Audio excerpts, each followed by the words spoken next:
Hi കൂട്ടുകാരെ, പുതിയൊരു വീഡിയോയിലേക്ക് എല്ലാവർക്കും സ്വാഗതം. അങ്ങനെ രഘു എത്തിയിരിക്കുകയാണ്. രഘു വന്നിട്ട് മഞ്ചാടിയോടും അതുപോലെ തന്നെ ഭാനുമ്മയോടും പറയുകയാണ്, അവിടെ എന്നെ അമ്മാവനും അതുപോലെ തന്നെ അമ്പിളിയും എനിക്ക് മുഖം തരുന്നില്ല, ഞാൻ എന്താ വലിയ തെറ്റ് ചെയ്തു എന്നാണ് അവരുടെയൊക്കെ മനസ്സിൽ. അവർ രണ്ടുപേരും എന്നോട് മിണ്ടുന്നില്ല. അതുകൊണ്ട് മഞ്ചാടി, ഞാനൊരു കാര്യം പറയട്ടെ, ഇവിടുത്തെ അവസ്ഥ നീ പറ, എന്നിട്ട് ഞാൻ അങ്ങോട്ടേക്ക് പോകുന്നില്ല, ഇവിടെ നിൽക്കാം, ഇവിടെ ആകുമ്പോൾ കമ്പനിയിലോട്ട് പോകാനും വരാനൊക്കെ എളുപ്പമല്ലേ. അപ്പോൾ അത് കേട്ടോട് തന്നെ മഞ്ചാടി പറയണേ, രഘുവേട്ടാ, അത് ഞാൻ പറഞ്ഞോളാം, പക്ഷേ അമ്പിളി ചേച്ചിയുടെയും അച്ഛൻ്റെയും മനസ്സിലുള്ള കര നീങ്ങും. രഘുവേട്ട അതിന് ടെൻഷൻ അടിക്കൊന്നും വേണ്ട, കുറച്ച് കഴിഞ്ഞാൽ നീങ്ങും. അപ്പോൾ ഉടൻ തന്നെ ഭാനുമ്മ പറയുന്നത് ശരിയാണ് മോനെ, നീ ഇങ്ങനെ ടെൻഷൻ അടിക്കൊന്നും വേണ്ട, അത് കുറച്ച് കഴിഞ്ഞാൽ ശരിയാവും. എന്തായാലും ഞാൻ വലിയൊരു അപരാധം ചെയ്ത പോലെ അമ്പിളി അതൊരിക്കലും വിടില്ല, അതേമേ തന്നെ കുത്തിപ്പിടിച്ചും കൊണ്ടിരിക്കും. അമ്പിളിയുടെ സ്വഭാവം അങ്ങനെയാണ് എന്നൊക്കെ ഇങ്ങനെ പറയും കേട്ടോ. അപ്പോൾ ആരോ ബൈക്കിൻ്റെ ശബ്ദം കേൾക്കണം. വിച്ചുമോനെ അച്ഛ എന്ന് പറഞ്ഞ് വിളിക്കുന്നുണ്ട്. അപ്പോഴേക്കും പുറത്തോട്ട് ചെല്ലുകയാണ്. അച്ഛൻ്റെ കുട്ടി എന്നൊക്കെ പറഞ്ഞ് കുത്തിപ്പിടിക്കുന്നു, ഉമ്മ നോക്കുന്നു. അപ്പോഴേക്കും രഘു, ഇന്ദ്രനായിരുന്നോ? അതെ, ഞാനിങ്ങോട്ടേക്ക് പോന്നു. അപ്പോൾ ഇന്ദ്രൻ്റെ കയ്യിലൊരു ബാഗൊക്കെ ഉണ്ട് കേട്ടോ. അങ്ങനെ ഈ സമയം ഞാനിവന് മോന് ഇന്ദ്രനും അതുപോലെ വിച്ചുട്ടനും ഇവിടെ ഉണ്ടെന്ന് ഞാൻ അറിഞ്ഞില്ല, ഞാൻ മിഠായിയൊന്നും ഇവന് കൊണ്ടുവന്നില്ല. അത് കുഴപ്പമില്ല, നീ കൊണ്ടുവരാത്ത ഞാൻ കൊണ്ടുവന്നിട്ടുണ്ട്, ഇത് നിൻ്റെ ഈ രഘുവങ്കളുടെ മിഠായിയാണെന്നൊക്കെ പറഞ്ഞിട്ട് വിച്ചുവിന് കൊടുക്കുക. അപ്പോൾ മഞ്ചാടി പറയണം, അവൻ അങ്ങനെയൊന്നുമില്ല, അവന് മിഠായി കിട്ടിയാൽ മതി, അതുകൊണ്ടാണ് പോയിക്കോളൂ എന്ന് പറയാണ്.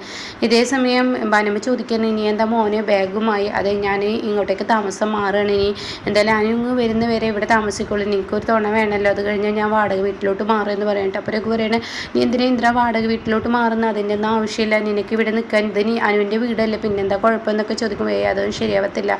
അപ്പോൾ ഉടനെ തന്നെ മഞ്ചാടി പറയാൻ, എന്താ ശരിയാവേ, അവിടെ തന്നെ നിൽക്കാമെന്ന് പറയാം. അപ്പോൾ ഭാനുമ്മയും പറയണത്, നിനക്ക് ഇവിടെ നിൽക്കാം, എന്തായാലും അത് ചെയ്താൽ മതിയെന്ന് പറയാം കേട്ടോ. പിന്നീടാണെങ്കിൽ കാണിക്കുന്ന അമ്പിളി, ചീരു, അതുപോലെ അനുപമ. അപ്പോൾ ഇവരിങ്ങനെ ഈ ഒരു കാര്യത്തെക്കുറിച്ച് സംസാരിക്കുകയാണ്. സച്ചി സാറിൻ്റെ കുഞ്ഞിൻ്റെ സ്വർണം കിട്ടിയത് നന്നായി എന്നൊക്കെ ഇങ്ങനെ പറഞ്ഞ് സംസാരിക്കുകയാണ് കേട്ടോ. അപ്പം മോന് നല്ല ഭാഗ്യമുള്ളവനാണ്, അവൻ്റെ കഴുത്തിൽ ഇനി ആദ്യമായി ആ മാല ഇട്ട് കൊടുത്തേക്ക് എന്നൊക്കെ ഇങ്ങനെ പറയുന്നുണ്ട്. അപ്പോൾ ഇടയ്ക്കിടയ്ക്ക് ഇനി നോക്കണം കേട്ടോ എന്ന് അമ്പിളി പറയുന്നത്, കാരണം കുഞ്ഞിന് വല്ല അലർജി ഉണ്ടോ എന്നൊക്കെ നോക്കണം, അപ്പോൾ ഇടയ്ക്ക് മാല ഒക്കെ ഇട്ട് നോക്കണം എന്നൊക്കെ പറയണേ. പിന്നീട് പറയണേ, എന്തായാലും സച്ചി സാറിൻ്റെ ഐഡിയ കൊള്ളാം, സച്ചി സാർ വീണ്ടും ഇങ്ങോട്ടേക്ക് വന്നിരിക്കുന്നത് സച്ചി സാറിന് ഒരു ലക്ഷ്യം വെച്ചിട്ടാണ് എന്നൊക്കെ ഇങ്ങനെ പറയണേ. അച്ഛനോട് പോയി കല്യാണ കാര്യത്തെക്കുറിച്ച് ഇങ്ങനെ സംസാരിക്കേണ്ട ആവശ്യം എന്താ, അവരത് മറന്നെങ്കിൽ അവരുടെ മകൻ്റെ കാര്യമില്ല, പിന്നെയും സംസാരിച്ചാൽ പോരെ, അച്ഛൻ ഇപ്പോൾ ഈ തിരക്കിനിടയിൽ വിട്ടുപോയിട്ടുണ്ടാവും എന്നൊക്കെ പറയുമ്പോൾ അമ്പിളി പറയണേ, അച്ഛൻ അങ്ങനെ വിട്ടുപോയതല്ലേ, ഇതിലൊരു കളിയുണ്ട്, അത് നിനക്കറിയില്ല, അതെന്തേന്ന് ഇങ്ങനെ ചിരി ചോദിക്കുക. അപ്പോൾ അനുപമയും ചോദിക്കുക, ചേച്ചി എന്താ പറഞ്ഞു വരുന്നത്? അതെ, സച്ചി സാറ് ഈ ഇങ്ങോട്ടേക്ക് വീണ്ടും മകൻ്റെ വിവാഹാലോചനയുമായി വന്നിട്ടുണ്ടെങ്കിൽ നമ്മുടെ മഞ്ചാടി വിവാഹം കഴിച്ചിട്ടില്ല, അവനാണെങ്കിലോ ആ പയ്യൻ വന്നിട്ടില്ല ജീവരാജ. അപ്പോൾ തീർച്ചയായും ഇനി മഞ്ചാടിയുടെ മനസ്സ് മാറിയെങ്കിൽ ഗോകുലുമായി കല്യാണം കഴിപ്പിക്കാമെന്നാണ് തീരുമാനം. അപ്പോൾ അത് കേട്ടോടെ തന്നെ അനുപമ പറയണേ, എന്നാൽ മഞ്ചാടിയുടെ ജീവിതം നല്ലൊരു ജീവിതമായി മാറിയെന്ന് പറയുമ്പോൾ അനുപമ അത് പറഞ്ഞുകൊണ്ട് തന്നെ അമ്പിളി പറയണേ, ഒരിക്കലും അത് മാറില്ല, അത് ഇപ്പോൾ ഗോകുൽ നല്ലവനായിരിക്കും, ഗോകുലിനെ കൊണ്ട് കല്യാണം കഴിപ്പിക്കാതിരിക്കുന്നത് നല്ല, ഗോകുലിൻ്റെ മുൻകാല ചരിത്രമൊന്നും പറയേണ്ടതില്ലല്ലോ, ഇപ്പോൾ അവന് വാശിയാണ് മഞ്ചാടിയെ കെട്ടണം എന്നുള്ളത്, മഞ്ചാടിയെ കെട്ടിക്കഴിഞ്ഞാൽ അവൻ്റെ തനി സ്വഭാവം പുറത്തിറങ്ങും. എന്തിനാ ചേച്ചി ഇങ്ങനെയൊക്കെ പറയുന്നതെന്നിങ്ങനെ ചിരു പറയണം കേട്ടോ. ഇല്ല, അതുള്ളത് തന്നെയാണ്, ഒരിക്കലും അവന് മാറില്ല, അവൻ്റെ സ്വഭാവം പുറത്തിറങ്ങും, ആണുങ്ങളൊക്കെ ഇങ്ങനെയൊക്കെ തന്നെയാണ് ചേച്ചി, എപ്പോഴും ഇതിനെക്കുറിച്ച് ഇങ്ങനെ പറയില്ല, രഘുവായിട്ടൊരു തെറ്റ് ചെയ്തതെന്ന് കരുതി ഇതിനെ തന്നെ ഇങ്ങനെ പറയരുത്, നീ അറിയാത്തത് കൊണ്ടാണ് അനുപമേ, നിനക്ക് അത് അറിയില്ല, കാരണം എല്ലാ ആണുങ്ങളും ഒരുപോലെയാണ്. എൻ്റെ അഭിപ്രായത്തിൽ മഞ്ചാടി ഇനി വിവാഹം കഴിക്കേണ്ട, അവളുടെ സ്വന്തം കാലിൽ നിൽക്കുക, അത് മാത്രമാണ് വേണ്ടതെന്ന് പറയട്ടെ. അത് കേട്ടോട് തന്നെ അനുപമ പറയണേ, എന്നും ഇങ്ങനെ ഇപ്പോൾ ഒരാളുടെ സ്വന്തം കാലിൽ നിൽക്കാൻ പറ്റുമോ?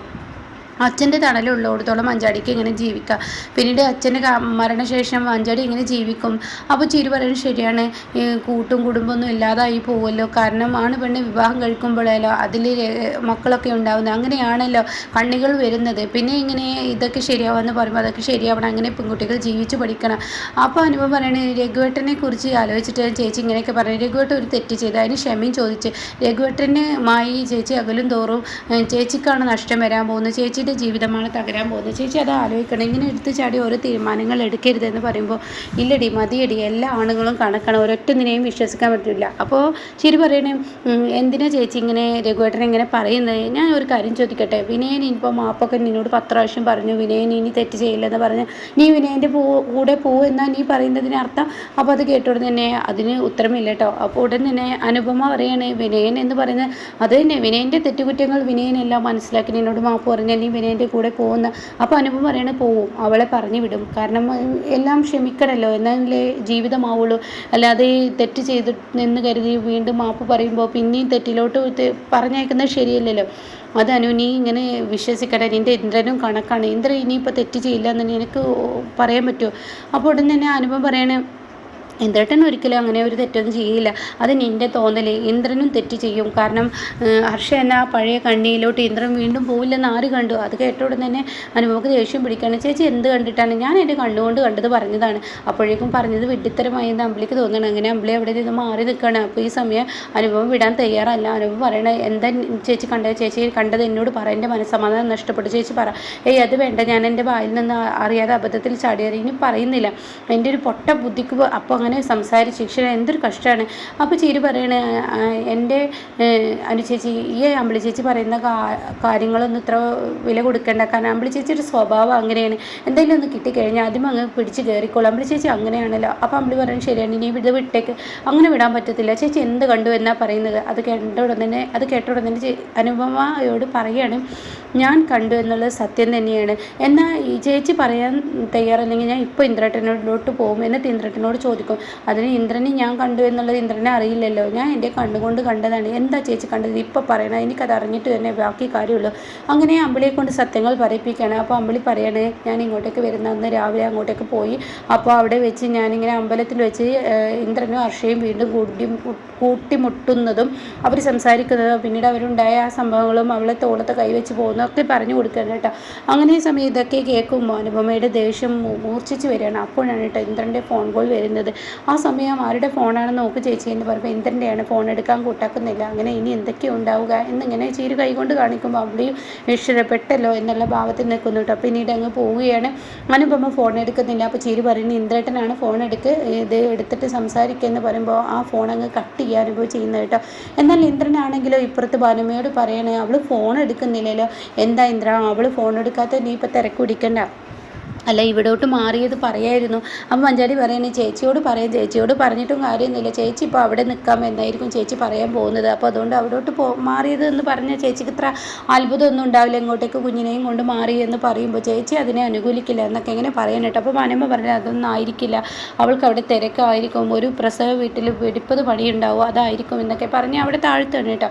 പിന്നീട് ആണെങ്കിലോ കാണിക്കുന്നത് വിനയനെയാണ്. വിനയന് സ്വർണ്ണമൊക്കെ എടുത്ത് വന്നിരിക്കുകയാണ്. അപ്പോൾ ഉടൻ തന്നെ ലതിക ചോദിക്കാൻ, നീ എന്തിനാടാ കുഞ്ഞിന് മാല എടുത്തിരിക്കുന്നത്? എൻ്റെ കുഞ്ഞല്ലേ, എൻ്റെ മോനല്ലേ, എൻ്റെ മോനക്ക് മാല എടുക്കണ്ടേ?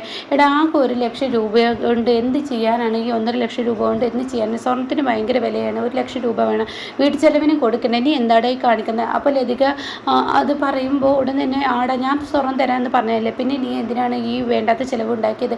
എൻ്റെ കുഞ്ഞിന് ഞാനില്ലാതെ വേറെ ആര് കൊടുക്കാനാണ്? പിന്നെ പണം എവിടെ? ഇനി അവളെ വീട്ടിലോട്ട് കൊടുക്കാനുള്ള പണം എവിടെ എന്ന് ലതിക ചോദിക്കാം.